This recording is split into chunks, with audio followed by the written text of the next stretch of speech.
धैर्यवान किसान और उसके अद्भुत खेत। The patient farmer and his wondrous farm.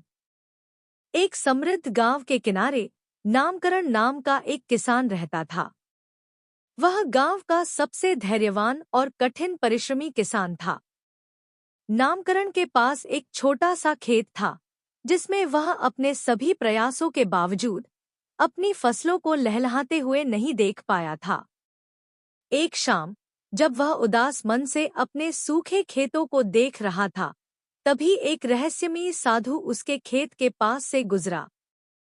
साधु को नामकरण की कठिनाई का आभास हो गया और उसने नामकरण को एक मंत्र दिया, जिसे रोज खेत में जाकर 3 बार दोहराने की सलाह दी।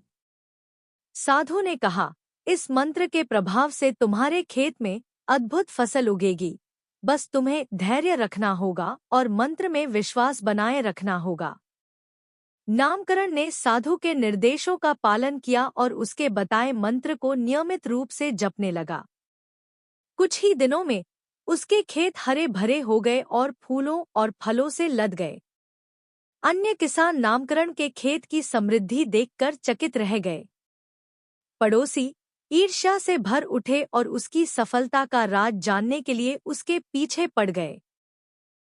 नामकरण ने किसी को भी साधु के मंत्र और अपने प्रयासों के बारे में नहीं बताया, लेकिन सफलता के अहंकार में वह मंत्र जपना भूल गया। उसके खेत फिर से सूखने लगे और उसे अपनी गलती का एहसास हुआ। नामकरण ने फिर से मंत्र जपना शुरू किया और इस बार उसने न केवल अपने खेतों की बल्कि अपने मन की भी सिंचाई की। उसने अहंकार को त्यागा और फिर से साधु की शिक्षाओं पर चलना शुरू किया। उसके खेत फिर से लहलहाने लगे और इस बार उसने अन्य किसानों की भी मदद की। उन्हें उसी मंत्र से अवगत करवाया और समझाया कि कठोर परिश्रम और धैर्य से ही वास्तविक सफलता मिलती है। बदले में अन्य किसानों के खेत भी फलने फूलने लगे और गांव में समृद्धि की नई लहर आई। यह सब नामकरण की धैर्य और उदारता का प्रतिफल था। नैतिक शिक्षा। धैर्य और विश्वास के साथ किया गया परिश्रम हमेशा सफलता की ओर ले जाता है, और सच्ची सफलता वह होती है जिसमें सबका भला हो। कहानी में अब एक नया मोड़ आया। नामकरण द्वारा सिखाए गए मंत्र का जादू गांव के हर खेत में चलने लगा था। गांव में समृद्धि का सैलाब आ गया। लेकिन जैसा कि हमेशा होता है, सफलता ईर्ष्या को जन्म देती है।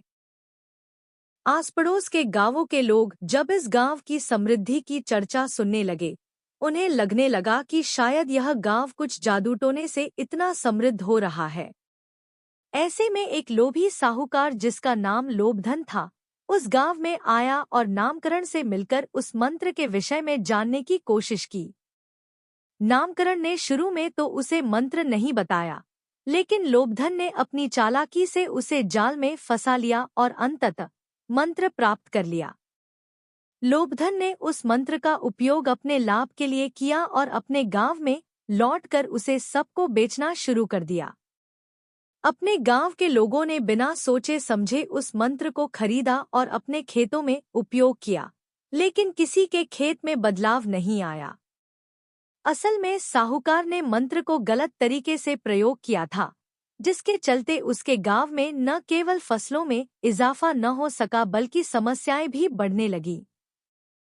जब इसका पता नामकरण को चला तो वह दुखी हो उठा। उसने लोभधन के गांव का दौरा किया और लोगों से समझाया कि यह मंत्र केवल पैसे से नहीं खरीदे जाने वाले होते, उनके प्रति सच्ची श्रद्धा और समर्पण होना चाहिए। गांव वालों ने नामकरण के प्रयासों और उसके विचार की सराहना की और लोभधन से वापस अपने पैसे वसूले। लोभधन को भी अब अपनी गलती का एहसास हुआ और उसने नामकरण से क्षमा याचना की। अंत में नामकरण ने गांव के लोगों को सिखाया कि कड़ी मेहनत, ईमानदारी और धैर्य के साथ किया गया कर्म ही सफलता दिला सकता है, और मंत्रों का जादू उनकी श्रद्धा से होता है। इस तरह 2 गांव एक साथ फिर से समृद्ध और खुशहाल हो गए।